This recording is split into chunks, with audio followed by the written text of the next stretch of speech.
Right now, let's talk about being a man for a moment.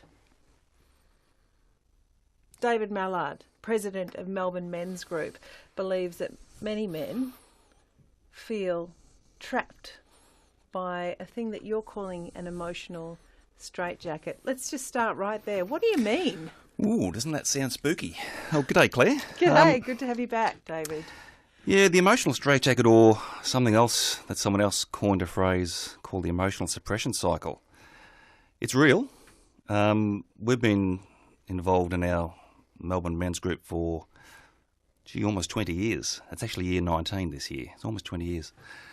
And men come to the circle looking for something. And what we notice is that a lot of guys have difficulty actually articulating, even expressing, or using words to express how they feel. So there's a real challenge for guys when they come into the circle to actually express and say how they feel. Why do you think it's important for them to express their emotion? Well, it's important because it's called being human and being whole. And just referencing back to that, the words we use called the emotional suppression cycle. When a child is born, they're encouraged to be as free and open as they can be. When boys, move between the ages of 5 to 10 and in school and being involved in broader society, what tends to happen is that they're encouraged to not actually express what's really happening on the inside for them. What are some of the things that they get told? Man up, Stop being a whinger. Don't be a sissy. Big boys don't cry, and all those sorts of messages that boys hear, and to be accepted and to be acceptable in the schoolyard and to more broadly around our society, they learn to button down those emotions and not express them. And in some way, there's a need for us to be able to get along with a lot of people. There's a need for us in pack mentality to be able to keep some things to ourselves. For sure. That's a skill that we hopefully are gently taught, but most of us actually aren't.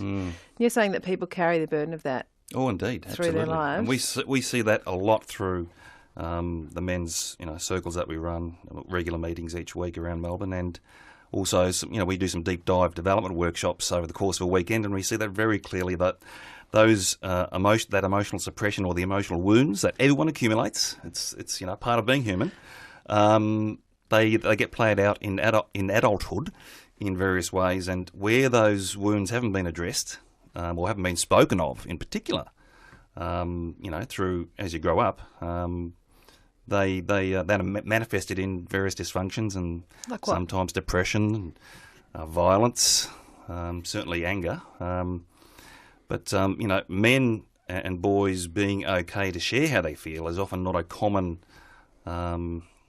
seemingly acceptable activity for boys to undertake.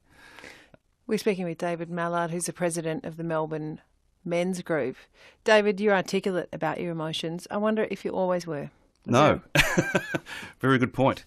So I started down this path of essentially personal development and looking at who I was in the world, who I thought I was, about 20 years ago. And the person I was then compared to the person I am now is completely different. And that's largely due to the taking the biggest journey.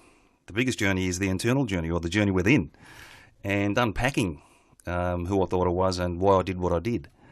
And I found that to be extremely rewarding. But what was really interesting for me, and I was in a senior executive role in a corporate, large organisation, looking after a team of people, and had lots of relationships and responsibilities across the organisation. What I found was the more I delved inwards for the answers, the more effective I became with everyone around me. So I was less reacting to situations and to challenges and more responding, consciously responding. And that's a direct reflection of the degree to which I think you're willing to actually go inside and sometimes tackle those dark issues. But David, I feel like sometimes we give a really mixed message to men in our society. So we say to them it's okay to feel, but then when they need to take time out to feel, we crucify them. I mean, I'm not going to mention names, but we've seen over the last few years, particularly some men in high-profile jobs in sport who've had mental health issues that have come up, huge stress issues that they've reacted to. We see that we still have a mixed way of responding to that. I mean, how do men support themselves, firstly, through that? And how can we, who love them, encourage them to understand that there is help available and that they are allowed to be who they are? It's a really relevant point, because it is true, and there's lots of men being challenged, and we see it all the time through the men's group. And to some extent, as we've socialised guys through the this emotional straitjacket, and not being okay to express how you feel, but in particular don't ask for help. One of the things we do in our society with men is men are very competitive, which is a great attribute, but can sometimes be compulsively competitive. And to show who you really are, or to show, in inverted commas, weakness or your feelings, is just not the done thing for a guy. And so one of the things we're finding through our men's group is that there is an increasing number of men who are asking questions, which is really great, and they're looking for something. So we have guys come to the group and they'll say, I'm looking for something, I don't know what it is, maybe I'll find it here. And so creating the safe space, which is really important for men, a safe space where they can actually authentically talk about what they're feeling without judgment, without being laughed at, without being fixed in particular. One of the things we are very good at is we have a belief that, you're not broken, you don't need to be fixed. But that doesn't mean you can't develop. And that's part of the journey of a lot of certainly the leadership team with the group, is they've been through massive development processes in terms of understanding their own internal world. David Mallard from the Melbourne Men's Group is the president there. David, to be frank, a lot of men just don't want to get in a circle with other men with the talking stick and talk. They need to start somewhere else. If you had to recommend one book that in the privacy of their own home they can read or download on their device that will help them give themselves permission to broaden their emotional range, what book would you recommend? Look, there's lots of good books out there. One of the ones I started with was one from the wonderful Stephen Biddulph.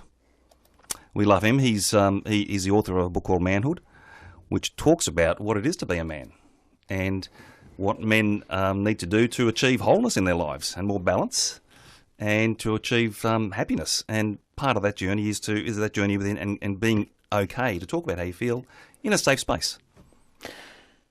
David, I've had a text through that I'm going to read to you because I think it's either a joke or someone actually really feels this and they're voicing something that needs to be heard.